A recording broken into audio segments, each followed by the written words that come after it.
to the Fantasy Footballers Podcast with your hosts, Andy Holloway, Jason Moore, and Mike Wright.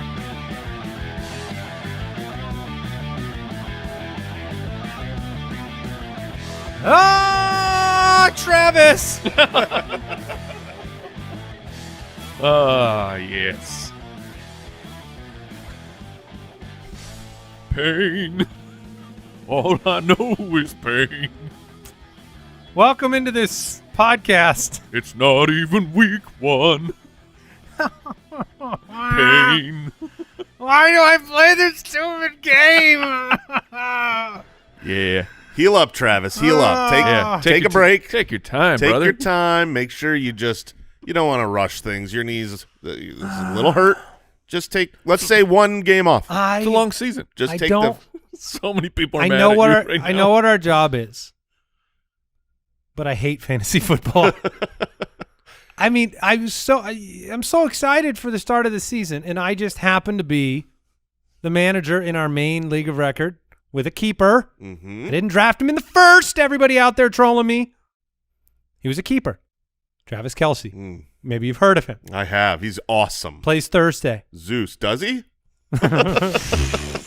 So what Jason's little giddy, stupid attitude is the fact that he realized this morning that we play each other week one. How do we? And so instead of like sympathizing with the millions of Kelce managers out there, he has chosen to sympathize with, once again, himself Yes. and his hopes of beating me. And I also have him in the Dynasty League.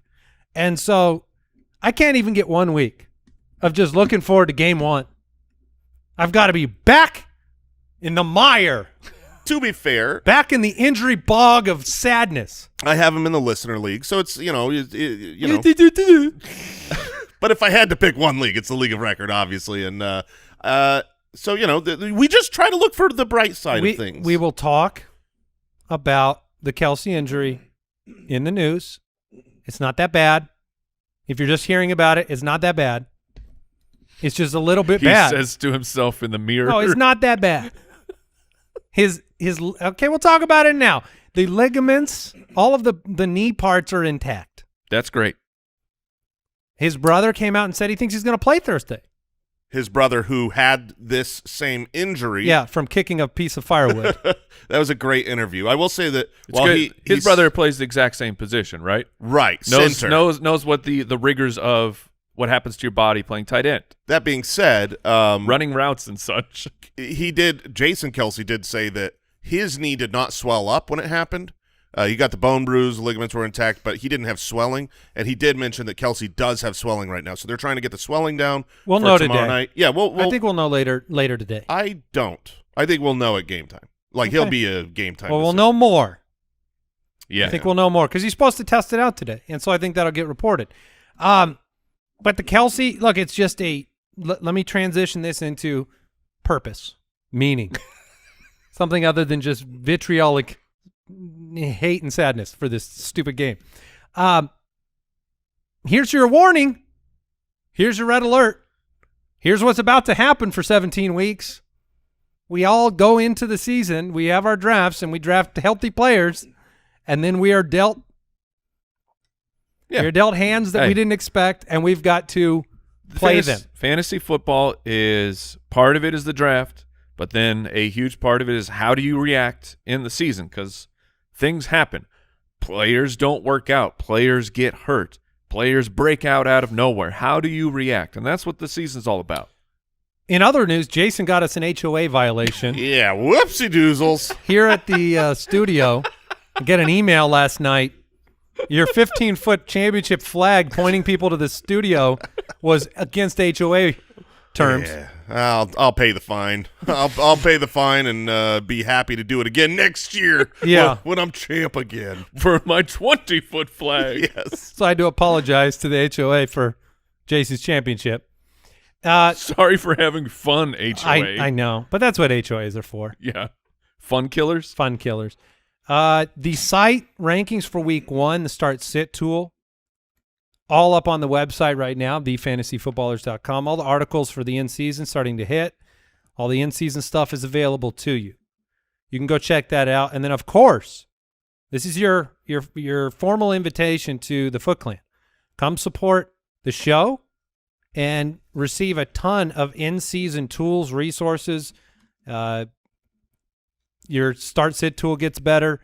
You get to join all of the Discord channels with over 30,000 Foot Clan members. You get the Stream Finder, which I use all the time, the Flex Rankings if you're really wanting to compare cross-positionally, all of our strength of schedule, red zone reports, everything that we use ourselves, it's all in there. And that's jointhefoot.com. And then you get an extra episode of the show every single week.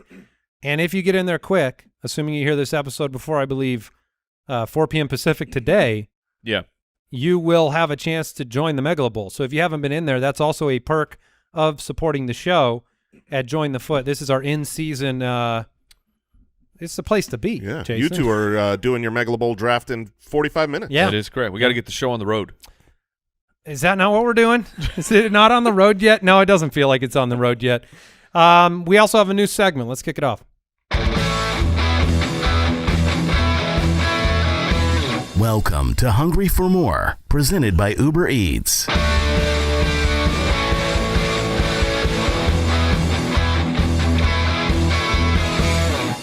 It's pretty good job on that on that drop, Mike. We are hungry Yeah.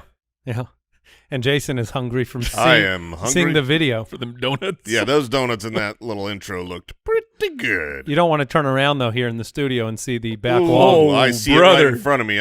We've got a monitor. I see that delicious food. I am hungry for more. So this segment in the season is going to be taking a look at players that had kind of outlier breakout performances on that week, and then talking about whether we believe they will continue to ascend. Right now, the season hasn't started, so we are looking at players that finished strongly, some players that have the ability to level up tier-wise. Maybe you've seen flashes. Maybe you've had some nibbles, Jason. Mm-hmm. Are you hungry for more? I'm hungry for more. Who's your guy?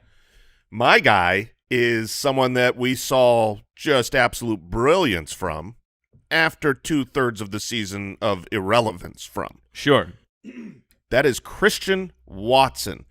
From week 10 on, a 22.3% target share, 2.58 yards per route run, 8 total touchdowns, which obviously that is unsustainable.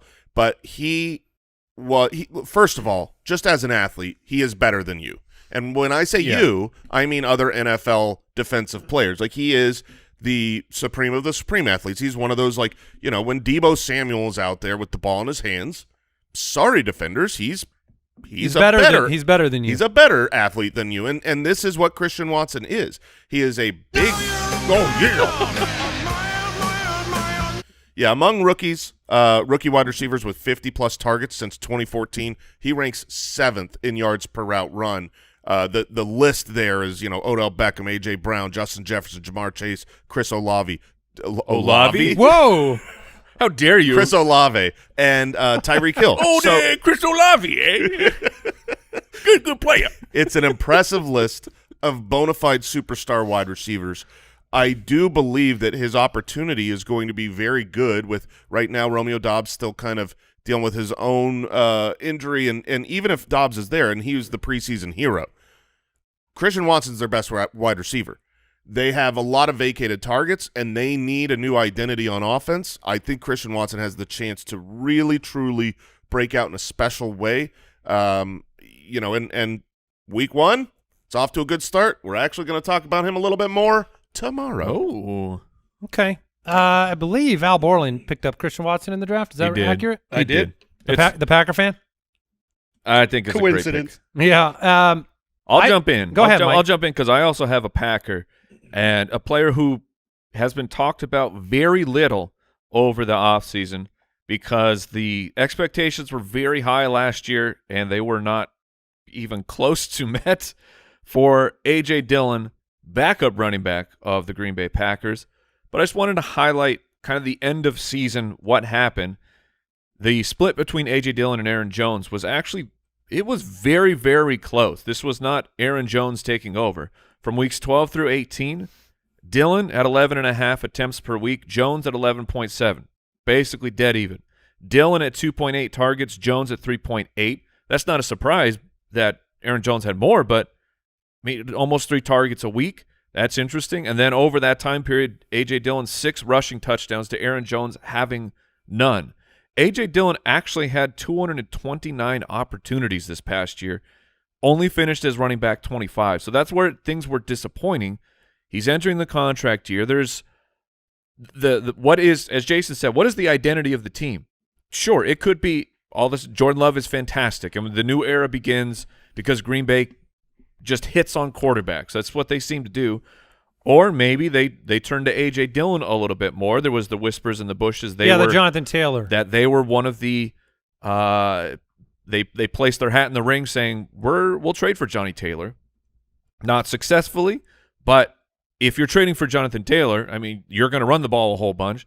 Maybe they're going to run it a little bit more, and perhaps A.J. Dillon is the guy who carries the ball more than Aaron Jones, who's now getting a little bit older. So I think that he's interesting because he's going so late in the draft, especially compared to last year. And he still has that situation that if Aaron Jones falls off or if Aaron Jones misses time, A.J. Dillon gets a whole bunch of opportunities on a weekly basis. Can he capitalize? Is he good enough? I don't think we know just yet because we've seen him be very hot and very cold, but I think that he is a name worth monitoring. Thank you. Oh, man. He was not worthy of that drop much last year. No. The end of the season was really great, though. Yeah, that's always tough when you've been disappointed. You spend draft capital on a guy totally and it happens later. For me, the hungry for more candidate this week is Dameon Pierce, running back for the Houston Texans. I made a controversial selection in our League of Record draft. You did. So it was surprising. I don't know that it was controversial, but I was shocked because you took this player over Joe Mixon, who you have been a proponent of. Yeah, and my main reason for that was our 3-keeper League of Record. The main reason was based on my draft picks and the players on my roster. To me, I needed to take a shot on a player ready to level up, not a player on the backside of his running back career with a bunch of opportunity, which I think Mixon's going to go out and give you a RB 10, 11, 12 season, and that will be fine. But I wanted to take the 23-year-old running back that is entering the prime of his career that maybe has more opportunity for ceiling to give you the surprise Josh Jacobs-esque type of season. I tried to identify that, and Dameon Pierce, to me, he's hungry for more. He had a season last year where the preseason, the hype was there. We all saw it, right? He was him. Oh, yeah. Mm-hmm. I mean, this is a – He went from like a double-digit rounder due to his draft capital, which was – he was a day 3 pick, if I'm not mistaken. Correct. He was round 4. And then just over the offseason, he went from like – I mean, it was just like Antonio Gibson, where it was this guy's going in round 13, and then by real draft time, mid-August, he was up into round 5, round 4. And the truth is, this was not a good football team, but he had a very good season for a rookie, considering the situation he was put in. What surprised me was some of his reception numbers, despite losing 52 targets and 37 receptions to Rex Burkhead, who is now gone. He had a 43 reception pace from week 4 on. He ended the year with 30 receptions because he missed 4 games at the end of the year. So if he could upgrade that number, if he ends up at 45 to 50 receptions, that would be huge. That would be a level up possibility. He had a 7 game in a row run before he got hurt where he was on pace for 1,700 rushing yards. That's the kind of thing that I'm looking for in that potential level up. And here is a really interesting stat, and it's nearly foolproof. Over the last decade, we have seen 20 different second-year running backs that got 275 touches, okay? Mm-hmm. All 20 finished in the top 18, and 17 of the 20 were RB1s. So, only 4 of those were on teams that made the playoffs. So it didn't matter if you were on a winning team. He was on pace for 338 opportunities last year. So you don't have to get 338. 275 is the bar for that number. And 17 of those 20 guys in year 2, because that's the year for running backs, right? It's your prime opportunity for heavy workload, athleticism is at its peak, and that stat, only 4 teams made the playoffs. So it's an opportunity here, I think, to get higher upside than maybe people believed. I think he is being, the Texans as an organization and as a roster and as an offense and with the quarterback, I think that drives him down draft boards. But I think he has the possibility to level up. So I made that choice in the draft. I mean, I took him over not just Joe Mixon, but took him over Najee Harris, and made that decision. So I think he is a candidate for an upgraded season. And I think there's some other guys. Pacheco, Javonte Williams, if he's healthy, is going to be a draft day value. So some interesting names to mention. And this segment will continue, like I said, with players that have big performances and kind of whether we see them continuing through the season. We'll comment on those throughout the year. That was Hungry for More, presented by Uber Eats. Jason, we need some Uber Eats. You a fan of Uber Eats? I am a big fan of Uber Eats. With Uber Eats, get anything delivered. Not running backs, unfortunately, but baby backs. Oh yeah, flapjacks. You got it. You can order now, right now. You can order now, right now, in the app. Product availability may vary by region. See the app for details. All right, let's talk. Let's talk some news. Let's talk some more news. News and notes from around the league, presented by USAA Insurance. Did you hear about this Travis Kelce guy? Let's just put a ball on the conversation / cry fest from earlier. Hyperextended his knee in practice. His status is in doubt. The ACL and ligaments are intact. Matthew Betts, our injury expert, his comments: the bone bruise leads to pain, swelling, and stiffness. Usually multi-week injuries, depending on severity. Week 2 is not a guarantee, but the nice thing is he would have a tremendous amount of time before week 2. You saw this last year with George Kittle. I believe he missed 2 weeks. Was that last year? Maybe it was a couple years ago. Missed 2 weeks. Yeah. As soon as he came back, dominated. This is not going to be a long-term injury. That's why it is good news. Yeah, and Kadarius Toney, Chiefs wide receiver, limited but expected to play on Thursday. So we think we'll see Kadarius Toney out there for the kickoff week. You realize that Travis Kelce on a per-game basis is going to vacate 52 targets, 700 yards, and 2 touchdowns. Per game. Per game. So there will be a lot of it's one of those things like you could take a shot there. We're going to be 100%. Building DFS lineups this week. And would you say that sky's the limit, Jason? I sure wouldn't, but you guys would. Yeah, Sky Moore's, there's an opportunity there. Isaiah Pacheco's off the injury report. He's going to play. Jerick McKinnon could take some of those targets. We do have a Thursday night breakdown coming up. Well, look. I know. I'm telling the people. They want to hear it all whenever I want to say it. But, yes, we'll talk about the Thursday night game. I guess then I will save the line movements until that preview. Commanders wide receiver Terry McLaurin progressing towards recovery day to day. They're still hopeful he can play against Arizona. It's good news. The last time he got on the field and really tested it, it went well. So I think it's trending towards him playing as of this moment. Week 1 injury reports will come out today, and we'll know more. Mark Andrews is supposed to practice today. We'll have, like Jason said, more news. Yeah, that we are on Mark Andrews' watch now. Yeah, but you don't want your superstar tight end to miss a game, Mike? I'd prefer not. Oh, yeah. That's because that would suck, huh? Pick up Isaiah Likely. If you have Mark Andrews or Travis Kelce, pick up Isaiah Likely in case he is the starter. Yeah. All right. All right. That was today's news and notes presented by USAA Insurance. Learn more at usaa.com/insurance. Thursday Night Breakdown. The Lions, the Chiefs. It's Thursday night. The DraftKings Sportsbook line has the Chiefs -4.5 now. Oh, what? The over-under is 52.5. It used to be 6.5 and almost 55. Ooh. Almost. Yeah. You can't. Actually, I actually think it was 55. It says 54.5 in here, but I think in some books it was 55.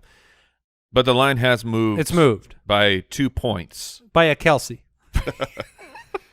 So this should be fun. I mean, it's hard not to just pick the Chiefs at home in this game, which I'm doing. Yeah, me too. Coward.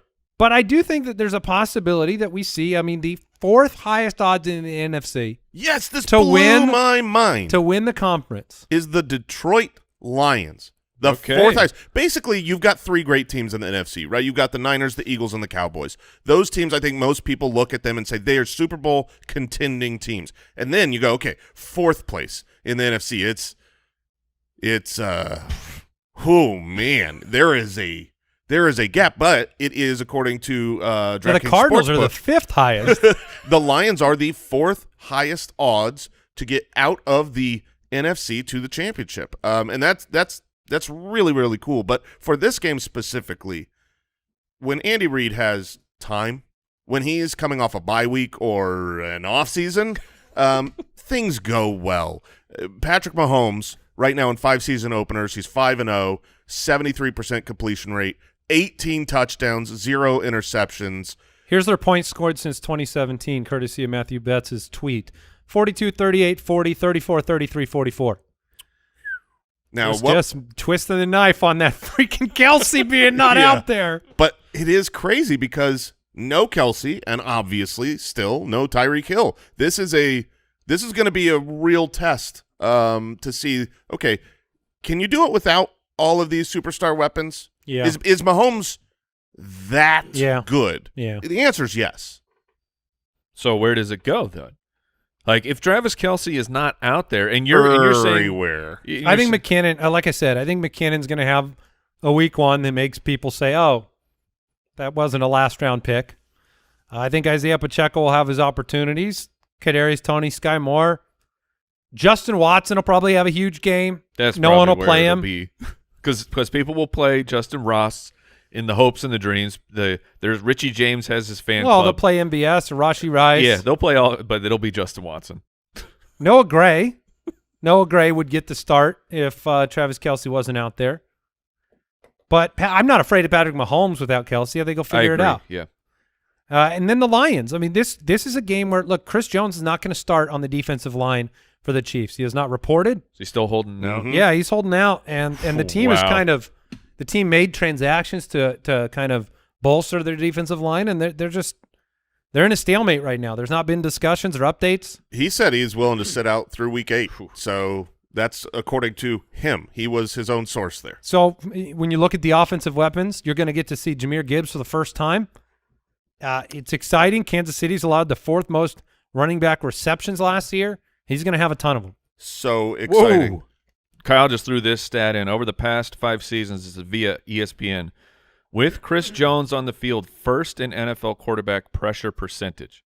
Without Chris Jones on the field, 28th in NFL quarterback pressure percentage. This is a really good offensive line that the Lions have without Chris Jones. They should be able to stand in the pocket, have Jared Goff be the statue he wants to be, and deliver the ball a lot to Amon-Ra St. Brown. A lot. Yeah, and I'm going to tell you right now, if you want the Justin Watson for the Lions in this game, is going to be Josh Reynolds. Josh Reynolds, they could have cut this guy and saved a bunch of money. They didn't do it. They lose Jameson Williams for the year. They signed Marvin Jones. And then This is what we're doing now, right? Yeah, but how fun was that? I mean, he's 2 years older, I think, than Thielen. No, they're the same age. Oh, they they're are both the 33. same age. Yeah, okay, if you turn 33, that was just super fun. Wait. Yes. Marvin Jones and Thielen are the same age? What is that? Why is that reaction there? It's because Thielen's older or Marvin's younger than you thought? No, it's Marvin's younger than I thought. Yeah, I thought Marvin Jones was a Older good for 2 sure. years older than Adam Thielen. But It's you forget me, how Marvin. old Adam Thielen is now. See, that's why I always it's do pretty it, 'cause fun. it's really fun. But yeah, anyway, Josh Reynolds will be involved. You'll get to see Sam Laporta and Jahmyr Gibbs, 2 rookies in this game. David Montgomery, he didn't take a snap in the preseason. Am I right? I don't think he was on the field. Kyle, are you there? I don't recall. I don't think I'll he look took, it up. I don't think he took a snap in the preseason. So there's a lot of people. There's a handful of these running backs that didn't get a chance to get on the field, and I think it's reflected in drafts. Like David Montgomery seemed like the kind of the resistant, or not. That's not the right word. Eventually he had to go. People were just, I guess I have to take him now. It wasn't excitement. but he's going to have a huge role in this offense. Yeah, it's dumb to be like, oh, well, I guess I have to take zero David Montgomery. snaps. David Montgomery is going to get a lot of goal line opportunities with this offense when they get inside the 5 with that offensive line. I think they'll help assist him into the end zone. He will be more touchdown dependent, but some of the beat writers are talking about how these guys are being used somewhat similarly. I think David Montgomery might surprise with his involvement in the passing game. When they talk about what David Montgomery can do that Jamal Williams couldn't, that's the first thing that they talk about is just an upgrade in the passing game. And with right now with the wide receiver core and the suspension to Jameson Williams, I do think that these running backs will be very involved in this specific game tomorrow night. The Lions have lost both season openers, but they lost with 33 and 35 points the last 2 years, and it's going to happen again. Yeah. I think we're going to see a really good first game. It would have been better with Kelce, but we're going to see a really good game. I mean, this is a 52.5 point over-under. That's still a great number despite the change in the line, and I'm excited about it. I think, our listeners, they're submitting start-sit questions on the website. Were you going to add something there, Jay? I've got more to talk about, but no, what? Well, I'm just going to throw a couple of the questions, the most popular ones about this game. Yeah. David Montgomery playing him on Thursday night against the Chiefs without Chris Jones, or Khalil Herbert against Green Bay's defense this week. Ooh. I think that's a pretty close one. That is very, very close. I lean David Montgomery in general. But then when you factor in that this is opening kickoff, if it's close, if I've got a guy where I'm like, man, I really genuinely don't know who to start, I can make good arguments for either. I'm not playing the guy playing on opening day. I want my players in there. I'm going to be watching this game. I want that excitement. So even without that, I would personally start David Montgomery over with the line in this, and my expectation that it hits the over. Touchdowns are where David Montgomery is going to make his fantasy points. I expect him to get one tomorrow. Okay. All right. What were you going to add on the game? You had some more comments. So I have a little bit of worry about Isaiah Pacheco. And the reason for this matchup is simply because, and obviously teams change so much from year to year, the total team defenses are not sticky. But we have to remember how good the Lions actually were last year against the run. When you were talking about on the ground against running backs, they were really, really good. Number 2 and in terms they were of fantasy points given up. So bad in the secondary. And now you have Patrick Mahomes with good pass-catching running backs in both Jerick McKinnon and the name we don't mention often, but Clyde Edwards-Helaire will be on the field, will be involved, and I think he's going to catch passes. I think you're going to just see Patrick Mahomes spread the ball out and throw it a million times, and up the gut on the ground to Pacheco might not be as successful. Yeah, it's definitely possible. They're going to have to distribute to a bunch of other targets. And if you want to say one thing that could, you said Andy Reid. He's a great, give him a lot of time to prepare. He comes out and he delivers. He does have less time now because this Kelce thing happened 2 days before, and he's come out and said, like, you don't run that offensive plan with Noah Gray. The offense changes. Yeah. You can't do the Kelce thing. So he is having to reconfigure the offense. So I think we'll see a good game. I completely agree. This is not going to be a blowout at all. I think the Lions are going to be in this game. And what a statement it would be if they won it. In Kansas City to go to Arrowhead Stadium and win. That'd be awesome. Chris Jones, if this team loses week 1, he's just gonna show up in a limo and be like, "I'm okay." He's gonna Here we go. He's gonna say, Here's my terms. He's gonna call the vault guy and have him put another one in. He's like, "Build me another." Full Scrooge McDuck. Oh, yeah, especially if those running backs are the reason why. All right, quick break and back with some mailbag, including Super Bowl picks.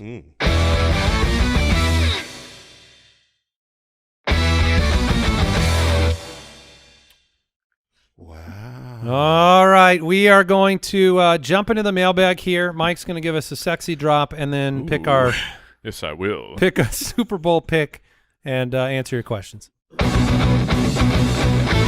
Mailbag. Ooh.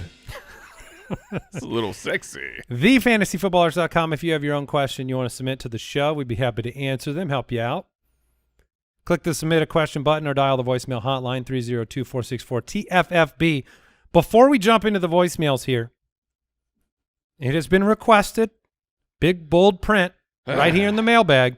These go well. Was this a question from you, Brooks? Yes. Was this a Judge Giamatti question? Yes, sir. This is the first year I can remember that our Super Bowl picks, we don't have one single overlapping, not just the winner, but we don't have the same team in the game as one another. Well, Andy's already revealed his winner, so he can't change now. I made a bold prediction, and I am going to just finish the other side of it.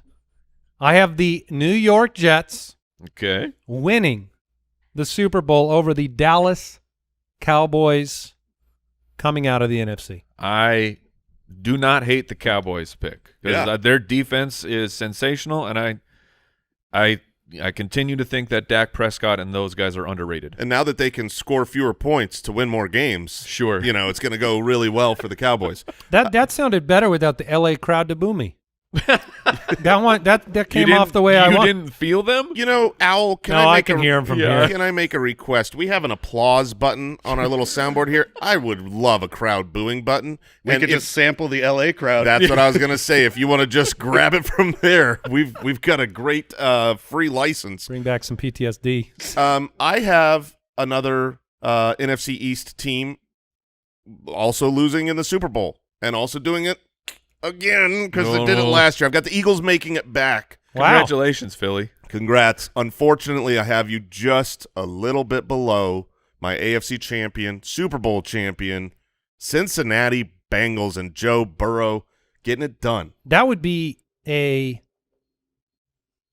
Burrow getting back would break a long string of first-time Super Bowl appearances by quarterbacks. As would Jalen Hurts. Yeah. This would be the anomaly of both of those guys getting back. Bengals over Eagles. Yep. By the way, I almost went Jets over Packers as the dark horse out of the NFC. The world could not handle that. I mean, it'd be the highest rated Super Bowl ever. Roger Goodell would. And either direction, if Rodgers beats the Packers, amazing. Amazing. Yeah. If the Packers Jordan Love beats Aaron Rodgers, amazing. Yeah. All right, Mike, who's your pick? Love it. I have the Buffalo Bills finally getting it done. Yes. Okay. Mr. Joshua Allen, and I feel like I have no choice but to put the 49ers in. But much like Andy, I have my dark horse, and my dark horse is the Seattle Seahawks, who I think are a better defense than people realize. I mean, we need a certain pick. safety to be healthy again, but their offense is going to be potent potables. Well, I feel like if I've got a dark horse that the Packers making it, and you have a dark horse with Seattle making it, Jason needs a dark horse. And you were looking at these this morning. There had to be some other teams you were considering. Any of them a dark horse? It is a really gross, very nasty dark horse. Cardinals. Not that gross. Yeah, come on now. That horse is dead.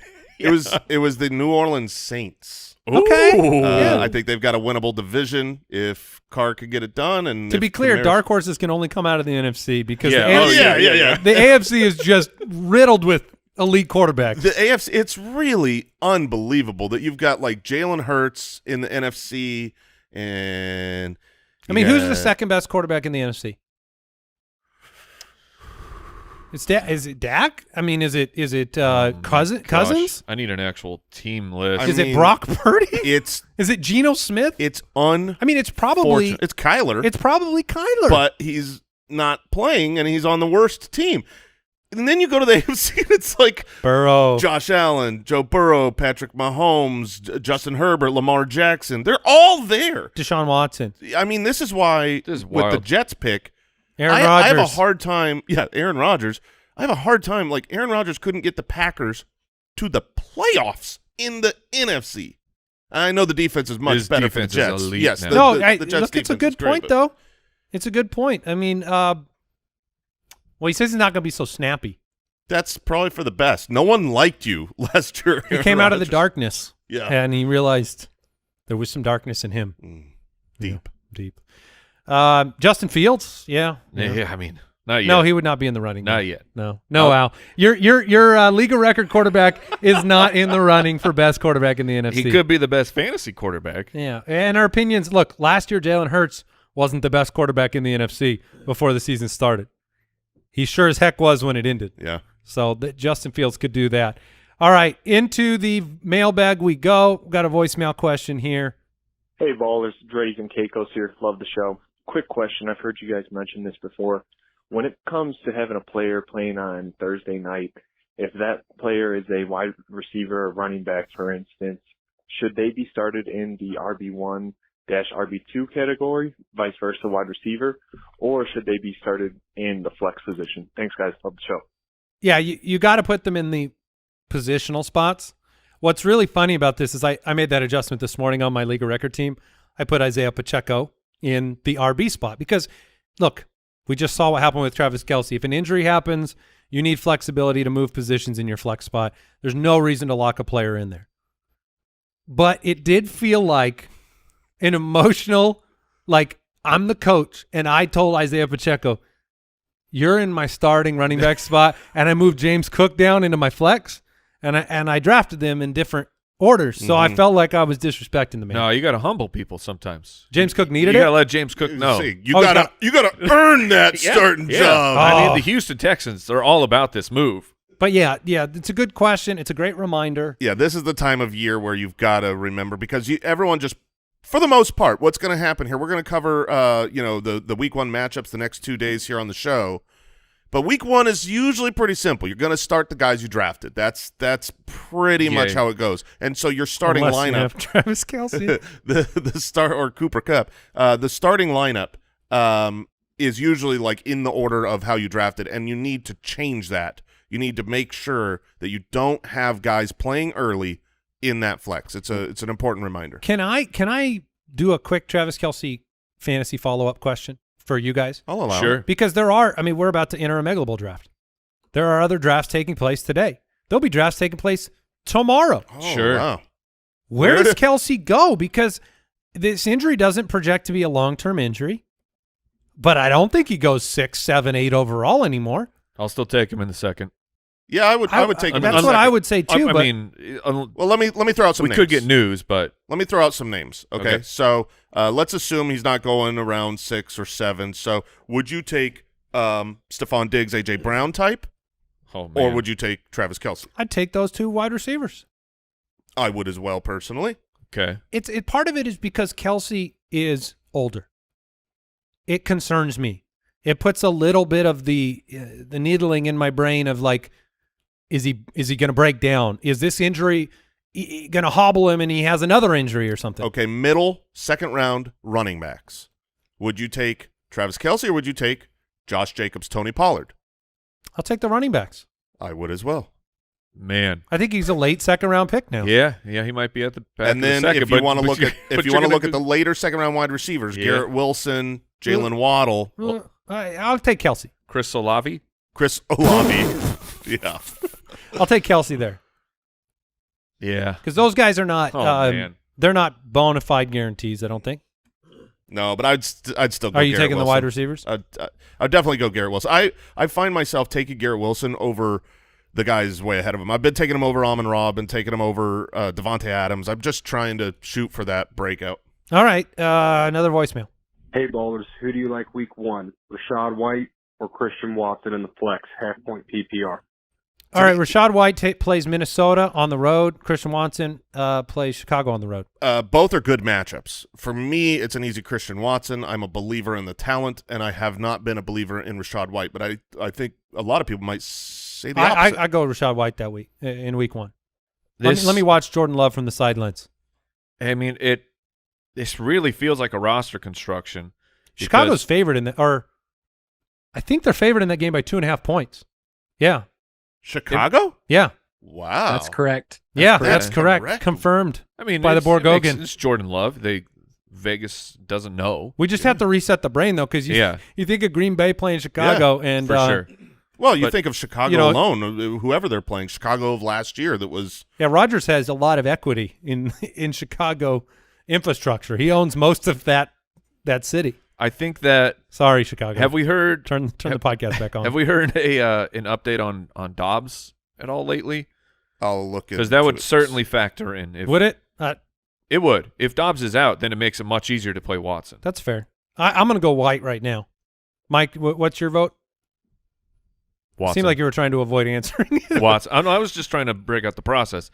I lean Watson, but Rashad White's volume should be very secure. All right, this Instagram question comes from Martin.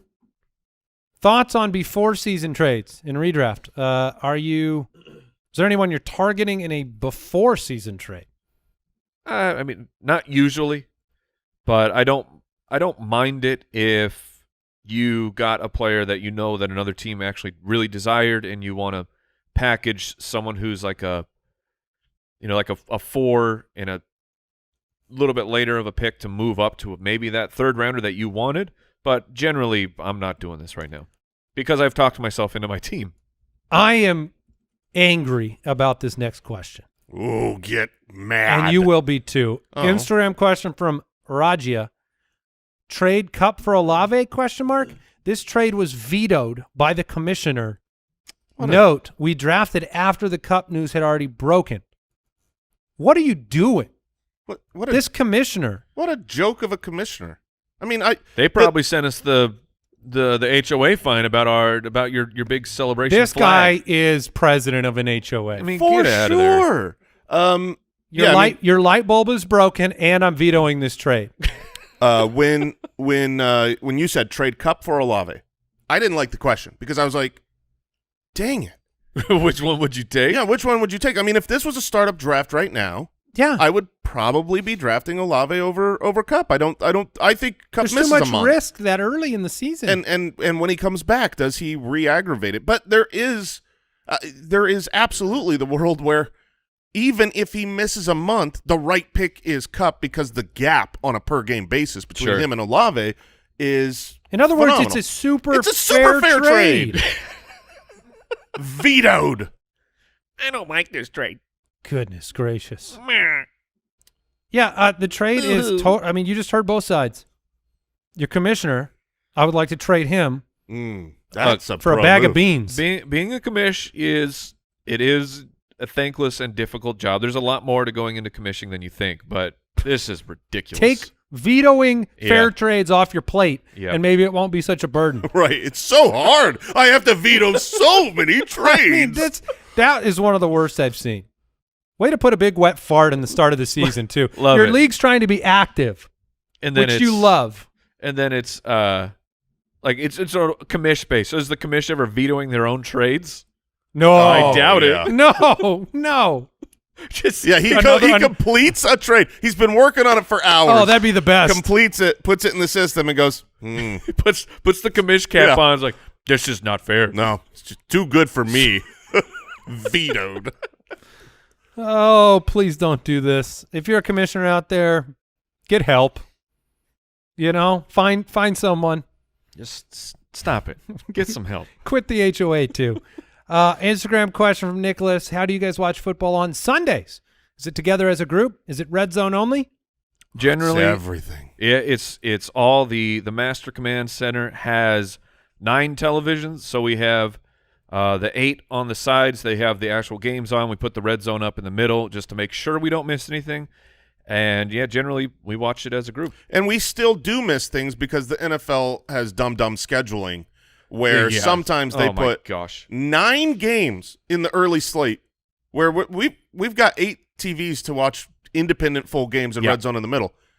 And sometimes there's 9 games. And then what happens when you got 9 early slate games? You get 3 in the afternoon. It's like, wait, you can't divide that up just a little bit more even. Yeah. But obviously the game we're skipping is the one that is – there's always an irrelevant game. All right, before we close things down today, a reminder, tomorrow is starts of the week. Yep. Yeah, hope everybody's got them in. And then matchup previews begin tomorrow. They go through Friday. We have Fantasy Face-Off on Friday. We'll be reacting to the Thursday night game. We'll be talking about Kelce's miraculous recovery and how he dominated Thursday night, right? Yeah. right? Yeah. Mhm. We Yeah. will be talking about how good Mahomes looked. I love that injuries and delusion have now entered already before the season. Update on Dobbs. There is no update. Basically, We'll wait for the report. Yeah, he's. I'm sure the report's going to come out and say what we would expect, which is he's kind of questionable for this week. We don't know. It's a hamstring injury. He sat out their last preseason game with a hamstring. It's just one of those things you can't rely on. And I would not start Dobbs in week 1 if he is active, just for fear of the re-aggravation. And we don't know if he'll be active. There's a new Dynasty podcast episode available right now, the Fantasy Footballers Dynasty Pod. Please follow wherever you are listening to this podcast. It was a great show. We each gave kind of something that we've learned, and I kind of unleash on the running back position and Dynasty bold predictions. Fun. Delicious. I like it. It's a good time. You can follow us over on Twitter/X at the FF Ballers. Follow Mike at FF Hitman. Follow Jason at JasonFFL or myself at Andy Holloway. And we'll be back with another episode of the show tomorrow. If you're looking for other ways you can help support this independent podcast, leave us a 5-star review over on Apple. Follow us on Spotify or Apple. Talk to you later. Goodbye. Thank you for listening to another episode of the Fantasy Footballers Podcast. Join our fantasy football community on jointhefoot.com and follow us on Twitter at the FF Ballers.